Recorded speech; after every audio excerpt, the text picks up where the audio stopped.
Ano nyo na ba yung Colony? Naman ko na ang director nito ay same lang sa director ng Train to Busan at Hellbound. Talaga na-excite ako kasi favorite ko yung mga stories nun eh. Tungkol to sa isang babae na umattend ng conference kasama yung ex-husband niya. Then natrap sila sa isang building kasama yung mga sandamakmak na zombies at iba pang mga survivor. Actually, kakaiba yung atake nitong Colony kasi although nandun pa rin naman yung typical na habulan sa mga zombie films, this time para sa akin mas mahirap lansin yung mga zombie rito kasi magkakakonekta sila sa isa't isa eh. Bawa, nakita ka ng zombie na yun, pwede siya magbigay ng signal dun sa mga kasamahan ng zombie para kuyugin ka. Konekta sila ng nakikita at saka ng isip, pwede sila magbigay ng signal dun sa mga kasama ng zombie. So, yung main villain dito, pagkasama mo siya, mas kawawa ka kasi nga, siya mismo yung nagbibigay ng information sa mga zombie. Kumbaga sa mga ants, siya yung ant queen at minions naman yung mga zombies. Kaya niya bigyan nyo ng kahit anumang utos. So, nakikita rin niya kung ano yung mga nakikita ng zombies. Ang main villain pa naman dito, talaga sinasabotahin niya yung mga survivor. Parang ayaw niya talaga makasurvive. So, noong una kasi nagpanggap pa siya na isa sa mga survivor. Taka yung mga kasamahan niya sila Jiun. Ba't parang nasasabotahe lahat ng mga plano nila? Yun naman pala kasi main villain, binibigay niya o sinishare niya yung information na yun sa mga zombies. Kaya mas nahihirapan sila makasurvive. So, para sa akin ang psychotic lang ng villain dito. Parang wala kasi siya masyadong pinaguhugutan ng kaparaningan niya. Parang gusto niya lang talaga manggulo o mag-control ng mga tao kasi ang katwiran niya, kung hindi raw iisa mag-isip yung lahat, magkakos daw yun ng misunderstanding. Kumusta naman yung gusto niya maging zombie lahat para lang mawala yung misunderstanding na yun.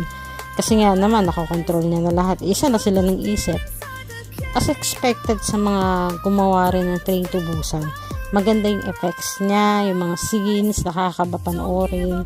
Yung mga kasamahan ko nga doon sa sinihan, nagsisigawan pa sila. Kasi nga naman, pag may mga nakakagulat na eksena, kaya masaya siya pag sa sinihan mo panoorin. Kasi nga, yung reaction ng mga tao, nakikita mo talaga.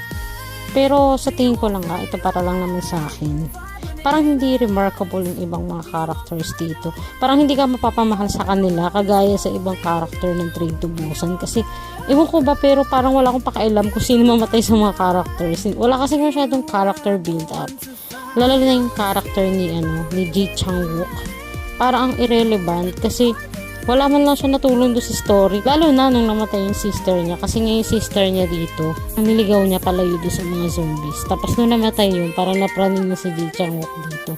Parang wala siyang masyadong silbi sa kwento. Mabuti pa nga yung current wife ng ex-husband dito ni Jiun. May silbi sa story kasi nga tinutulungan niya si Jiun paano mareresolve yung issue sa mga zombies. Ang mas nagustuhan ko pa nga yung mga character ng mga teenagers. Yung maarte, tsaka yung isang babaeng binubuli niya. Kahit parang mga extra lang sila, para sa akin parang mas interesting pa sila panoorin. Kahit yung isa puro artehan lang, at least makukuha niya yung gigil mo. Sting ko naman kasi sa mga palabas na ganito, hindi talaga nawawalan ng maarte tsaka pasaway. Parang sila yung nagbibigay ng kulay din sa mga stories na zombies, about zombies. Siguro ang rating ko dito ay 8 out of 10. Kudos sa mga effects, unique yung idea, tapos nakakaba rin yung mga scene. Pero hindi ko kasi masyadong nagustuhan yung story. Parang hindi siya tatatak sa akin kung ikukumpara mo siya sa Train to Busan. Pero overall, para sa akin, maganda rin naman to kung naghahanap ka na mapapanood sa sinihan. Kung ikukumpara mo sa mga available ngayon na pwedeng panoorin sa sinihan. Para sa akin, ito yung pinaka-the best sa ngayon.